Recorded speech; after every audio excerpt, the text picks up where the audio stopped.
جب اللہ تعالیٰ نے انسان کا تذکرہ فرمایا فرشتوں کے سامنے اللہ تعالیٰ نے ارشاد فرمایا وَإِذْ قَالَ رَبُّكَ لِلْمَلَائِكَةِ إِنِّي جَاعِلٌ فِي الْأَرْضِ خَلِيفَةً، او میرے فرشتوں میں ایک اپنا نائب اور اپنا خلیفہ بنانے والا ہوں۔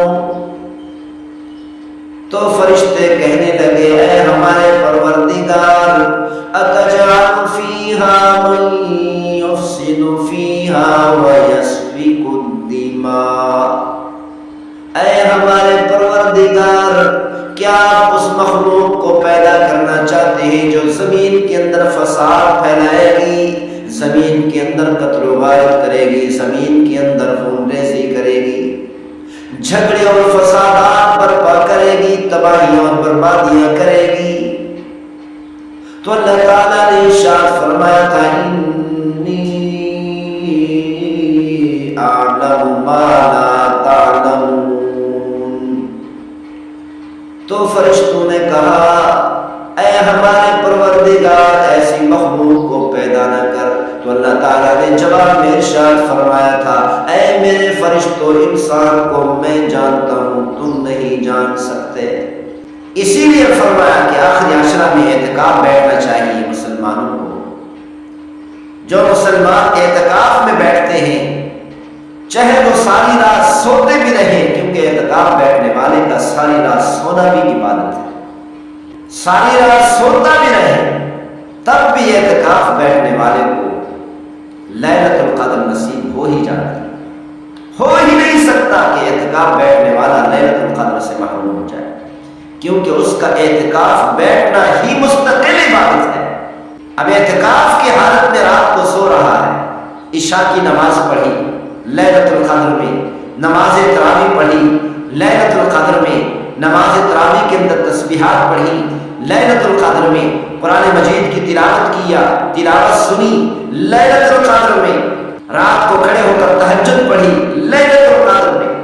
تو اعتکاف بیٹھنے والا کبھی بھی لیلۃ القدر سے محروم نہیں ہو سکتا۔ اسی لیے فرمایا کہ ہر مسلمان کو کوشش کرنی چاہیے کہ لیلۃ القدر کی تلاش میں اعتکاف بیٹھ جائے، تاکہ یقینی طور پر لیلۃ القدر نصیب ہو جائے اور محروم نہ ہو۔ اعتکاف کے بارے میں کئی مسائل ہیں، اس سے پہلے ایک بات اور بھی سماعت فرما لیں۔ ایک مرتبہ پیغمبر صلی اللہ علیہ وسلم صحابہ کرام کے سامنے بنی اسرائیل کے اندر حضرت یوسف علیہ السلام، ایک مرتبہ پیغمبر صلی اللہ علیہ وسلم نے بنی اسرائیل کے 4 حضرات کا ذکر فرمایا، حضرت ایوب علیہ السلام، حضرت زکریا علیہ السلام، حضرت حزقیل علیہ السلام اور حضرت یوشع علیہ السلام کا۔ پیغمبر صلی اللہ علیہ وسلم نے ان حضرات کا تذکرہ کرتے ہوئے، ان انبیاء علیہ السلام کا تذکرہ کرتے ہوئے فرمایا کہ ان حضرات نے 80 سال تک اللہ تعالیٰ کی عبادت کی، پر جھپکنے کی مقدار میں بھی اللہ تعالیٰ کی نافرمانی نہیں کی۔ صحابہ کرام حیران ہو گئے، صحابہ کرام عرض کرنے لگے اے اللہ کے رسول، سے ہماری عمریں کم ہونے کی وجہ سے ہم اتنی زیادہ عبادت نہیں کر سکتے۔ یعنی پیغمبر صلی اللہ علیہ وسلم کے صحابہ اس واقعہ کو سن کر پریشان ہو گئے، تو اللہ تعالیٰ نے جبریل علیہ السلام کو بھیجا کہ جاؤ میرے محبوب کے پاس، میرے محبوب کے صحابہ پریشان ہیں، میرے محبوب سے جا کر کہو ہم نے ایک رات ایسی بنائی ہے رمضان المبارک کے مہینے میں جسے لیلۃ القدر کہتے ہیں، اگر آپ کی امت میں سے کوئی امتی اس رات میں تھوڑی دیر کے لیے بھی عبادت کر لے، اس کا تھوڑی دیر کے لیے عبادت کرنا 84 سال سے بھی زیادہ قیمتی ہوگا۔ علامہ راضی رحمۃ اللہ علیہ فرماتے ہیں جو اللہ تعالیٰ نے انسان کا تذکرہ فرمایا فرشتوں کے سامنے اللہ تعالیٰ نے ارشاد فرمایا وَإِذْ قَالَ رَبُّكَ لِلْمَلَائِكَةِ إِنِّي جَاعِلٌ فِي الْأَرْضِ خَلِيفَةً، او میرے فرشتوں میں ایک اپنا نائب اور اپنا خلیفہ بنانے والا ہوں۔ تو فرشتے کہنے لگے اے ہمارے پروردگار اتجعل فیہا من یفسد يفسد فيها ويسفك الدماء۔ اے ہمارے پروردگار،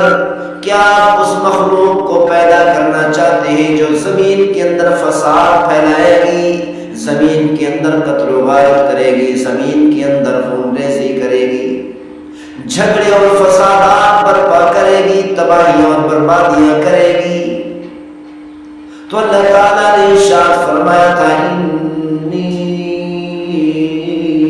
اعلم ما لا تعلمون۔